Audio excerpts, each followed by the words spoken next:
Good morning friend, मैं सुप्रिया स्वागत करती हूँ आपका डिकोड एग्जाम में। फ्रेंड, आज डेली करंट अफेयर्स की क्लास में हम डिस्कस करेंगे 8 सितंबर से रिलेटेड जितने भी न्यूज़ हैं, जितने भी इवेंट्स हैं जो हमारे एग्जाम के लिए इंपॉर्टेंट हैं, हम उन्हें एक एक करके डिस्कस करेंगे। तो आइए फ्रेंड स्टार्ट करते हैं आज की क्लास। और आज का हमारा पहला प्रश्न है, हाल ही में चर्चा में रहे हूती विद्रोही समूह किस देश से संबंधित हैं?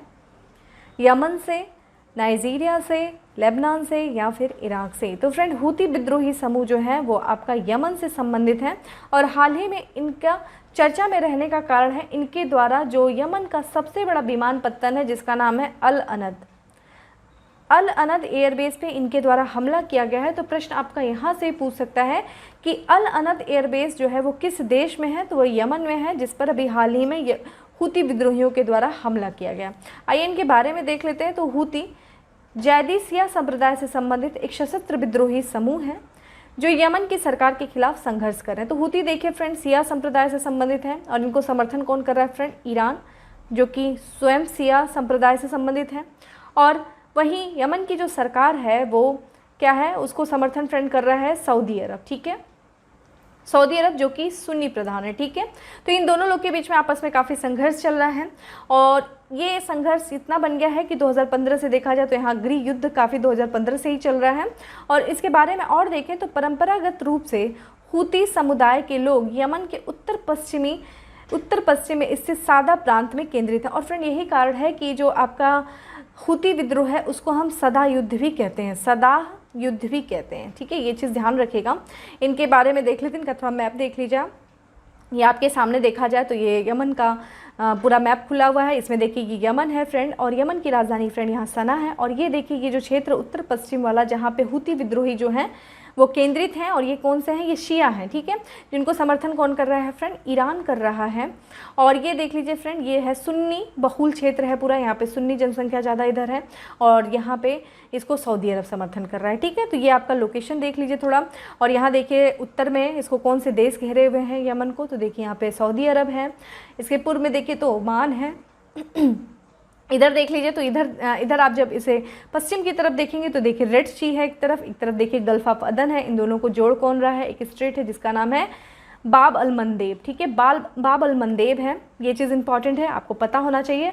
अरेबियन सी के पास में है। ये सारी चीज़ें आप देख लीजिए अच्छे से। ठीक है, और ये देख लीजिए राजधानी इसकी सना है, ये चीज़ ध्यान रखिएगा। ठीक है, तो इस तरीके से देखा जाए। और फ्रेंड, सबसे इंपॉर्टेंट चीज़ है जो यहाँ पे देखा जाए यमन का एक आपको फैक्ट्स आपको पता होना चाहिए कि यमन में प्राचीन दीवारों वाला शहर जिसका नाम है शिबाम, ठीक है, शिबाम अवस्थित है। ये बहुत इंपॉर्टेंट है और यह यूनेस्को विश्व धरोहर स्थल भी है। और इस शहरी मतलब इस जो शिबाम जो प्रांत है यहाँ का, जो शहरी नियोजन के कारण इस प्रांत को हम मरुस्थल का मनहट्टम भी कहते हैं। ठीक है, तो ये बहुत इंपॉर्टेंट है। शिबाम कहाँ पे है? ये प्राचीन दीवारों वाला शहर यमन में ही है। ठीक है, जहाँ पे गृह युद्ध चल रहा है, काफ़ी लंबे समय से चल रहा है। चलिए, अब आप लोग के लिए वर्क ये है कि आप लोग मुझे बताएंगे कि यमन में जो 2015 से जो गृह युद्ध चल रहा था, 2015 में वहाँ जो भारतीय फंस गए थे, तो उन भारतीयों को निकालने के लिए जो भारत सरकार का विदेश मंत्रालय के द्वारा एक ऑपरेशन चलाया गया था, उस ऑपरेशन का क्या नाम है? ये चीज़ बताएंगे। ठीक है, यमन में फंसे भारतीयों को निकालने के लिए 2015 में चलाया गया ऑपरेशन। चलिए, मुझे कमेंट बॉक्स में आंसर करिए। चलिए, नेक्स्ट प्रश्न है हमारा, वित्तीय स्थिरता एवं विकास परिषद financial stability and development council की स्थापना केंद्र सरकार द्वारा किस वर्ष की गई? 2015 में, 2010 में, 2018 में, 2013 में? तो ये फ्रेंड 2010 में किया गया था financial stability and development council. देख लेते हैं ये क्यों न्यूज़ में है। वित्तीय स्थिरता एवं विकास परिषद की स्थापना केंद्र सरकार द्वारा दिसंबर 2010 में एक शीर्ष स्तरीय मंच के रूप में किया गया था। ठीक है, 2010 याद रखिएगा।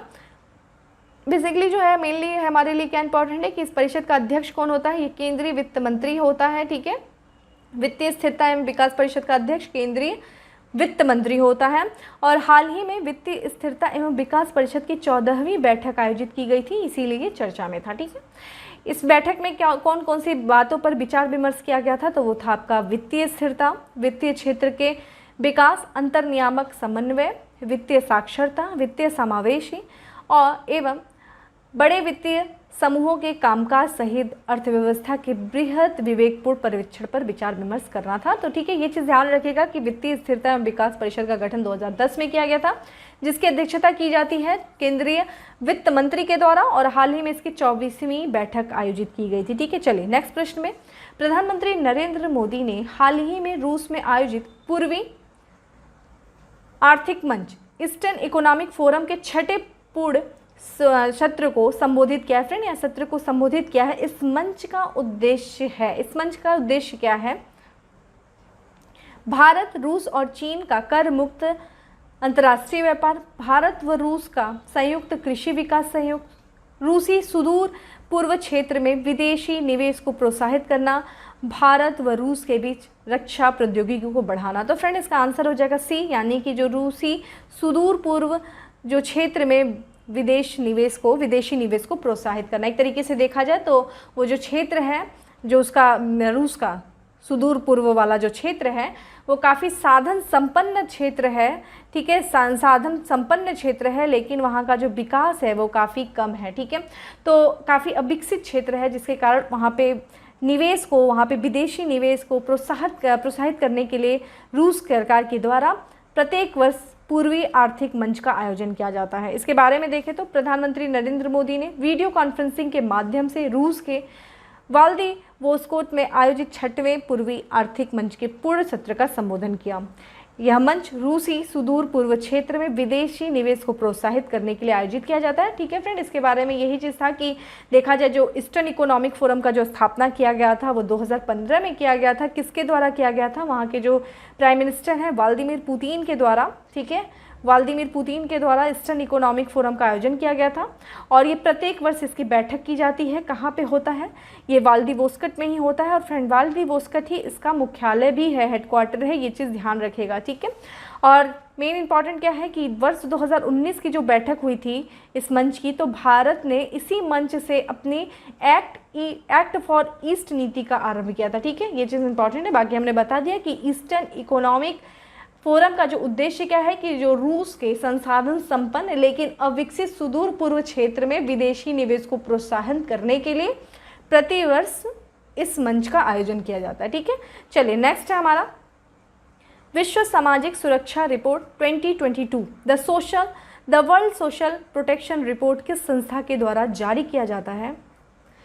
वर्ल्ड बैंक के द्वारा, OECD के द्वारा, ILO के द्वारा, वर्ल्ड इकोनॉमिक फोरम के द्वारा। तो फ्रेंड आंसर हो जाएगा इंटरनेशनल लेबर ऑर्गेनाइजेशन के द्वारा the world social protection report जारी किया जाता है। इसके बारे में अगर देखें तो विश्व सामाजिक सुरक्षा रिपोर्ट 2022 अंतर्राष्ट्रीय श्रम संगठन के द्वारा जारी किया जाता है। और इस वर्ष की थीम क्या थी इस रिपोर्ट की?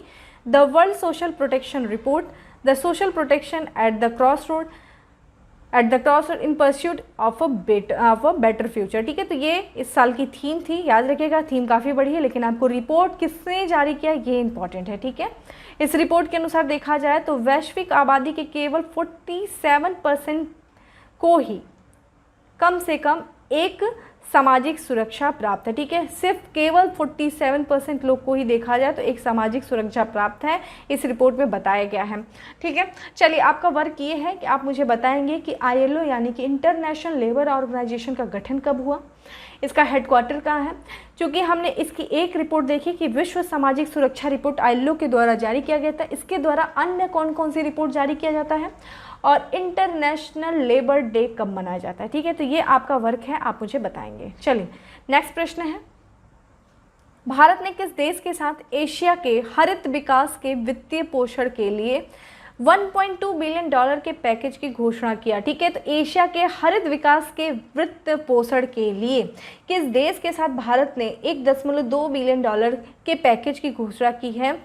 अमेरिका, UK, जापान या फिर फ्रांस? तो फ्रेंड हमारा आंसर हो जाएगा UK यानी कि यूनाइटेड किंगडम के साथ किया है इन्होंने। इसके बारे में देखें तो भारत और यूनाइटेड किंगडम ने $1.2 बिलियन के पैकेज की घोषणा की है, और इसका उद्देश्य क्या है? एशियाई देशों के हरित विकास के लिए वित्त पोषण में सुधार करना। फ्रेंड ये पीसीएस में इस टाइप के प्रश्न बहुत आते हैं, ये बहुत इंपॉर्टेंट है, इसका आप ये भी ध्यान रखिएगा। ये जो पैकेज है कितने का है? $1.2 बिलियन का है। किसके साथ किया गया? भारत ने किया है। किसके साथ? भारत और यूनाइटेड किंगडम के बीच में हुआ है। इसका उद्देश्य क्या है? एशिया देशों के हरित विकास के लिए वित्त पोषण में सुधार करना। ठीक है, और एक इम्पॉर्टेंट नोट आपके लिए है कि भारत में हरित परियोजनाओं के लिए निजी पूंजी जुटाने के लिए climate finance leadership initiative India partnership की शुरुआत की गई। तो ये भी प्रश्न आ सकता है कि भारत में हरित परियोजनाओं के लिए जो निजी पूंजी जुटाने के लिए कौन सी इनिशिएटिव का शुरुआत किया गया है, तो यह है climate finance leadership initiative India partnership की शुरुआत की गई है। ठीक है, ये इंपॉर्टेंट है, किसके लिए? हरित परियोजनाओं के लिए पूंजी जुटाने के लिए। ठीक है, नेक्स्ट प्रश्न पे चलते हैं। हाल ही में भारतीय रिजर्व बैंक आरबीआई द्वारा किस बैंक पर मौद्रिक जुर्माना लगाया गया है?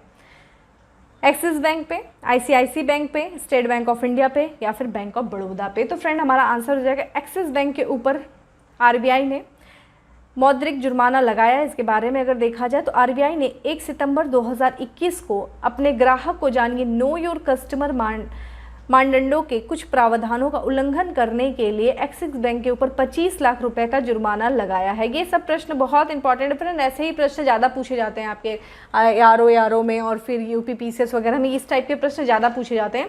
और देखिए ये जो जुर्माना लगाया गया है आरबीआई के द्वारा एक्सिस बैंक पे, उसका कारण है कि आरबीआई ने जो फरवरी 20, ठीक है, फरवरी 2020 और मार्च 2020, ठीक है, मार्च 2020 के बीच में जो बैंक के के दौरान जो है बैंक में जो रखे गए ग्राहक के खाते हैं ना, उनकी जांच किया, जितने भी वहाँ पे जो कस्टमर अकाउंट है उनकी जांच किया, और आरबीआई ने ये पाया कि एक्सिस बैंक पे जो कस्टमर के अकाउंट हैं उनमें जो केवाईसी रूल है, यानी कि नो योर कस्टमर रूल का जो मानदंडों का फॉलो नहीं किया गया है, उसका पालन नहीं किया गया है, और यही कारण है कि आरबीआई के द्वारा एक्सिस बैंक के ऊपर 25 लाख रुपए का मौद्रिक जुर्माना लगा दिया है। बात करें एक्सिस बैंक के, तो एक्सिस बैंक के इस समय वर्तमान में सीईओ हैं अमिताभ चौधरी। इसका मुख्यालय फ्रेंड देखा जाए तो मुंबई में है, और इसकी स्थापना हुई थी 3 दिसंबर 1993 में हुई थी। कहाँ पे? अहमदाबाद में हुई थी। तो मुख्यालय और ये सब ध्यान रखिएगा। चलिए नेक्स्ट प्रश्न पे है। कोल इंडिया ने कोयला संसाधनों के आकलन के लिए निम्नलिखित सॉफ्टवेयर लॉन्च किया: spectral improvement counting program, spectral enhancement advance program. तो फ्रेंड इसका आंसर हो जाएगा सी। स्पेक्ट्रल इन्हांसमेंट जो है एक सॉफ्टवेयर है जिसको लॉन्च किया कोल इंडिया ने। किस लिए लॉन्च किया? कोल संसाधनों के आकलन के लिए। जो कोयला संसाधन है जो ज़मीन के अंदर दबे हुए हैं उनके आकलन करने के लिए स्पेक्ट्रल इन्हांसमेंट सॉफ्टवेयर लॉन्च किया गया है। इसके बारे में देखें तो कोल इंडिया लिमिटेड ने कोयला संसाधनों के आकलन के लिए स्पेक्ट्रल इन्हांसमेंट SPE नामक एक नया सॉफ्टवेयर लॉन्च किया है। यह सॉफ्टवेयर भूकंपीय तरंगों की मदद से सर्वे कर भूगर्भ में दबी कोयले की पतली से पतली परत का पता लगाने में मदद करेगा। ठीक है फ्रेंड, ये भूगर्भ में नीचे जो है आप ये देखिए, जैसे कि ये पृथ्वी के जो ऊपरी तह के नीचे कोयले के ब्लॉक हैं उनकी पहचान करने में मदद करेगा। और अभी तक जो इस्तेमाल किया जाता था, जो टेक्नोलॉजी इस्तेमाल की जाती थी, तो जो भूकंपीय सर्वेक्षण जो टेक्नोलॉजी थी वो पृथ्वी के नीचे कोयले की पतली परतों की पहचान नहीं कर पाती थी। और ये जो टेक्नोलॉजी है देखा जाए तो ये पतली से पतली परत का पता लगा लेगा। ठीक है, तो ये नया सॉफ्टवेयर जो है वो सबसे पतले कोयला सीमा के परिसीमन की पहचान कर सकता है, ये इसकी खासियत है। ठीक है, तो इससे देखा जाए इससे देश में कोयला संसाधनों के बेहतर आकलन में मदद मिलेगी। ठीक है, क्या सॉफ्टवेयर का नाम है? इन्हांसमेंट। ठीक है, स्पेक्ट्रल इन्हांसमेंट ये सॉफ्टवेयर का नाम है। किसके द्वारा चलाया गया? कोल इंडिया लिमिटेड के द्वारा। ठीक है, बहुत इंपॉर्टेंट है। भारत की किस कंपनी ने प्रतिष्ठित association for talent development 2021 best award जीता? ठीक है, किसने जीता association for talent development award, best award?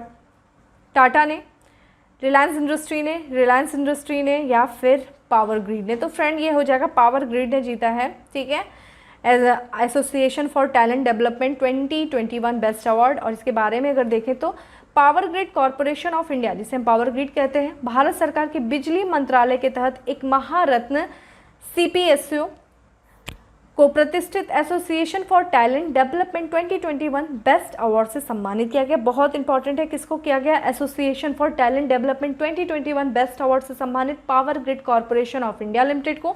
ये किसके अंतर्गत आती है? भारत सरकार के बिजली मंत्रालय के अंतर्गत आती है और महारत्नों में से एक है। ठीक है, देखें तो पावर ग्रिड ने विश्व के 71 संगठनों के 8वीं रैंक हासिल की है।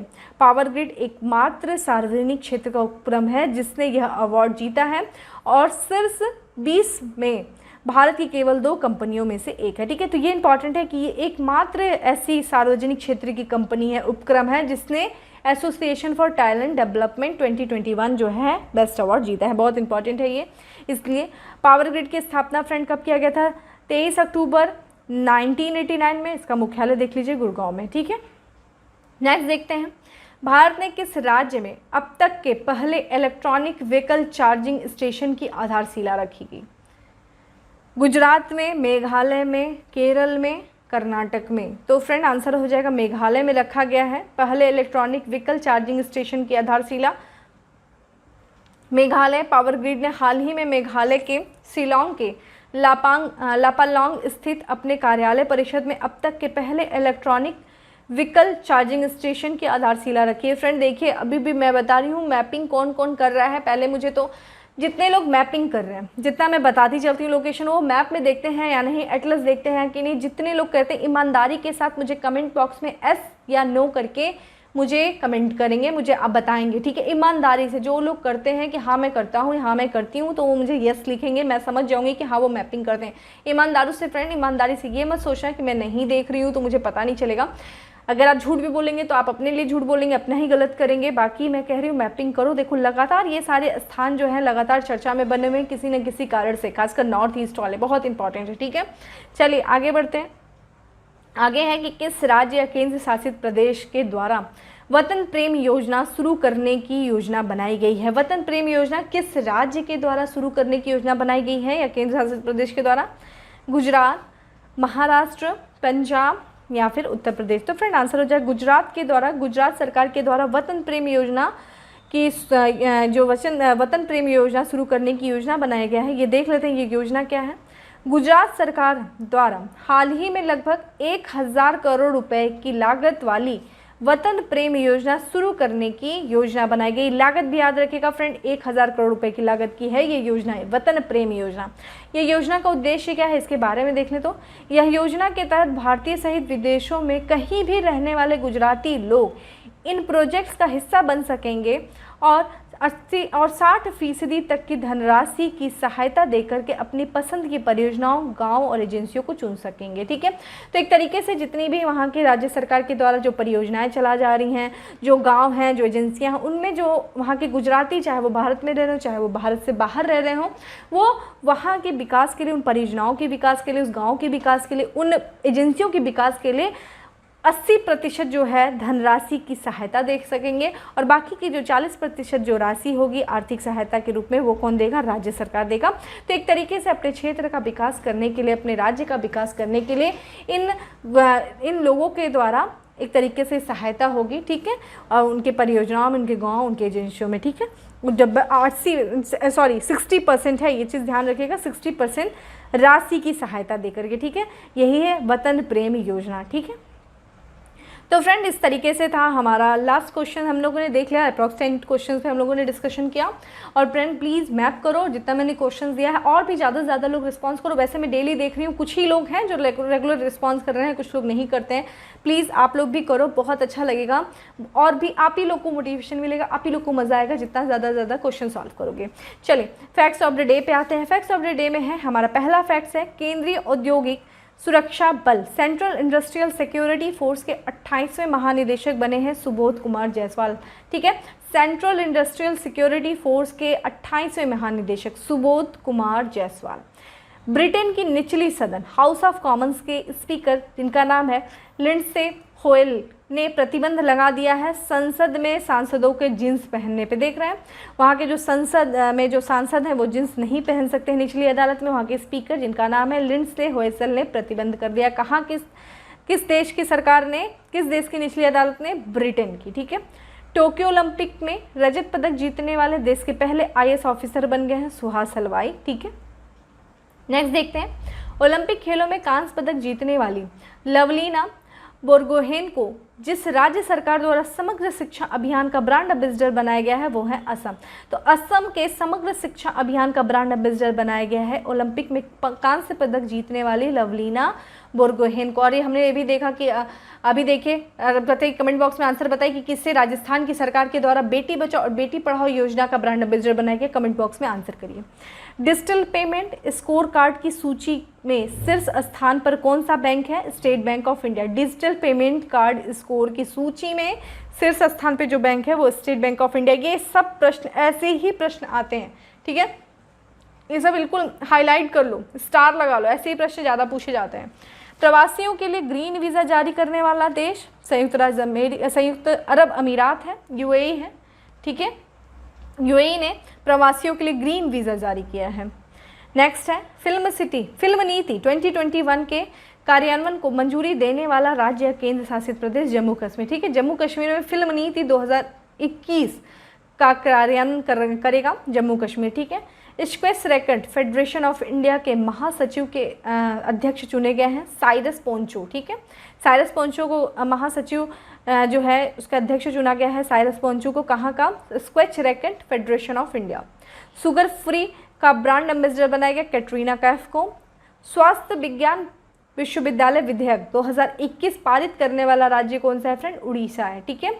स्वास्थ्य विज्ञान विश्वविद्यालय विधेयक 2021 पारित करने वाला राज्य उड़ीसा। ये था हमारे फैक्ट्स ऑफ द डे। आ जाइए आप उत्तर प्रदेश स्पेशल पे। उत्तर प्रदेश स्पेशल में हमारा पहला है, प्रदेश सरकार द्वारा प्रदूषण मुक्त सार्वजनिक परिवहन स्वास्थ्य अपनाते हुए इलेक्ट्रॉनिक बसों का परीक्षण शुरू किया गया लखनऊ से, ठीक है। इलेक्ट्रॉनिक बसों का जो परीक्षण शुरू किया गया था वो लखनऊ से शुरू किया गया है। प्रधानमंत्री नरेंद्र मोदी ने जापान के सहयोग से बने अंतर्राष्ट्रीय सहयोग एवं सम्मेलन केंद्र रुद्राक्ष का उद्घाटन किया वाराणसी में। बहुत इंपॉर्टेंट है, मोस्ट इंपॉर्टेंट। पहली बात तो ये जान लीजिए कि जो रुद्राक्ष का जो रुद्राक्ष केंद्र है कहाँ है? वाराणसी में है। जो भारत की जो ये केंद्र है वो किसके सहयोग से बनाया जा रहा है? वो जापान के सहयोग से, ठीक है।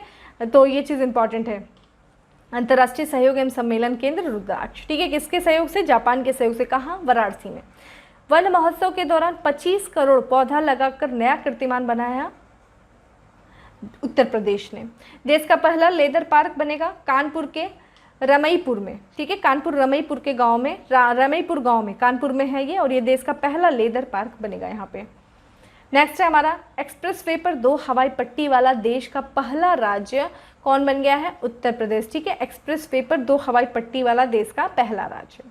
मुख्यमंत्री द्वारा प्रदेश के युवाओं को राज्य भर में स्वरोजगार और नौकरी उद्योग से जुड़ी हर जानकारी देने वाला ऐप लॉन्च किया गया है। किसके जो ऐप लॉन्च किया गया उसका नाम है उद्यम सारथी ऐप, ठीक है।